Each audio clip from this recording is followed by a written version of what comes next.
Well, hello everybody, and welcome back to G Bear's Off-Grid Ways. Now, today I got a late start because the winds were blowing this morning, and I couldn't do anything outside. But then all of a sudden, the winds died down. So, I got up and I went outside. Well, actually, the first thing I did was I did laundry. And I did that before the winds died down with the plan that I have a setup inside of the cabin where I could string a clothesline from the laundry room across the living room, and I can hang up all my sheets and pillowcases and that stuff to dry over there. And I was going to do that, and then all of a sudden the winds died down, so I took them outside and hung them outside. And they all dried, so I got them all folded and put away and all that. And there's Tomcat out there. He's just sitting down relaxing. And I went into the greenhouse and got him a fresh sprig of catnip and put it out there for him. But then all of a sudden I felt my hand itching. I looked and I had all these little yellow bugs all over my hand, and it's what the hell. So I turned that thing over, looked under the leaves, and there was all these little tiny bugs crawling under there. So I just looked them up on the internet, and apparently it's a whitefly infestation, and those are the larvae just getting ready to hatch into whiteflies. Now, I don't want that happening in my garden, so I will be cutting out all of the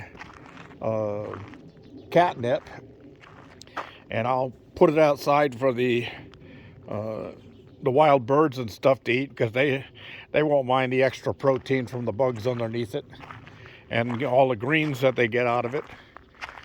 So then I of course had all clean clothes. I took a nice hot shower, and then all of a sudden I said, you know what, I better get out and get that roof taken care of over on the new chicken coop extension, because I don't want that owl or any other flying predators to be able to get in there.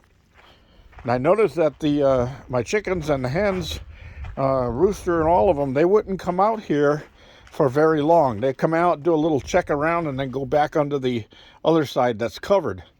And that's what I thought of. Brewster was probably telling him, hey, that roof is clear open, something can come down and get you. So now they all are on this side, because I got the wire down from in between the two, and I think I could just leave all of the 2x4s as they are. That's on the other side. There's no big deal about that. I'm going to take that cover down. That used to be for the automatic feeder, so that rain wouldn't get into the food. So I might be able to just take that down, the plywood part of it down, leave the 2x4 up there, and to be a good perch for them to sit on, and maybe put one more across that section so they have a full perch going across there, a nice long perch that they can get on and sit on that and relax. So I'll get them some more water here in the morning. They got plenty for right now. And then I'm thinking that I might dig out a little area in here and make a little swimming pool type thing, or wading pool actually, because I use these things for wading pools when the hot summer comes. But they always end up standing on the edge when it gets low and flipping it over.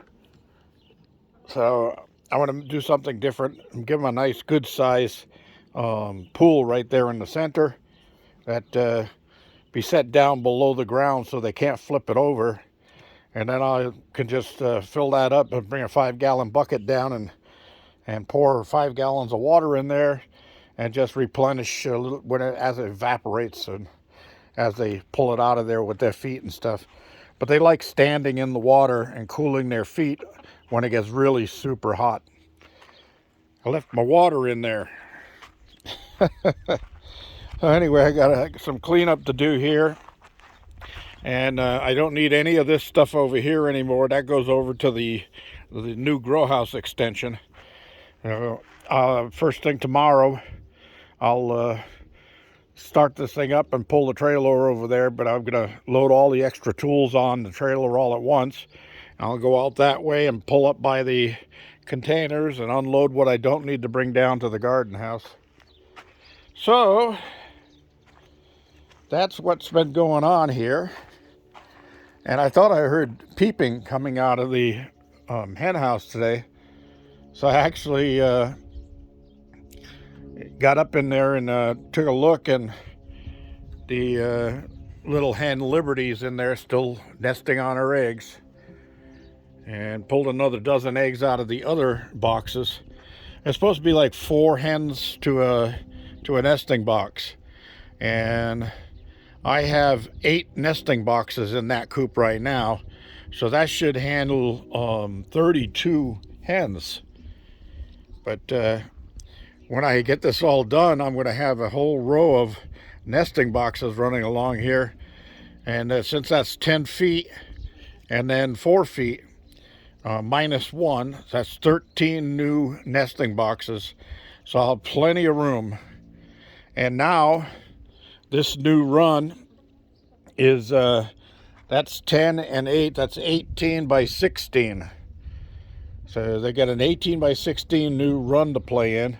Plus over here they still have this area when it's not being used as an isolation coop. So if weather permits, tomorrow I'll get out with a rake. I'll rake out this whole area, get it all cleaned up nice and neat like the other one. And oh, look, one of the hens got up on that roost already. She's going, I like this. Yep. And Brewster's got an eye on her. Brewster's saying, hey, I'm the boss. I should get up there. Anyway, that's about all I have. I'm going to cut this one short. I got something in my throat. I think it was one of those whitefly bugs. And yeah, I'm gonna go take a look at the whiteflies underneath, see how badly it's infested, because that catnip is growing in the same pot as my tangerine tree, or my tangelo tree. And I don't want the tangelo tree to get infested with those things. So I want to get those out of there if I can. All right, everybody, thanks for joining me. Nice sky, huh? Yeah, so it's all geoengineering right there. Nobody wants to believe it, but it is. I looked it up on the internet the other night because it was on TV. And there was a whole 1.5 hour thing about it on TV. Pretty interesting.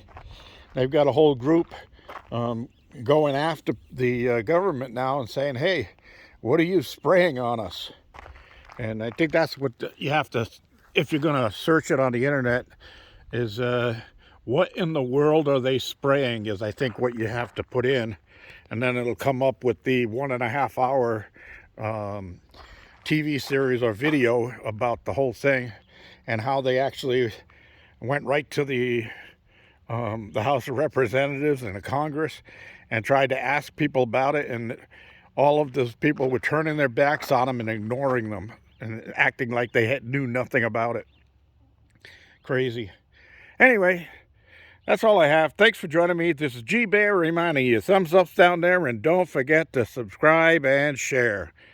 G Bear signing off.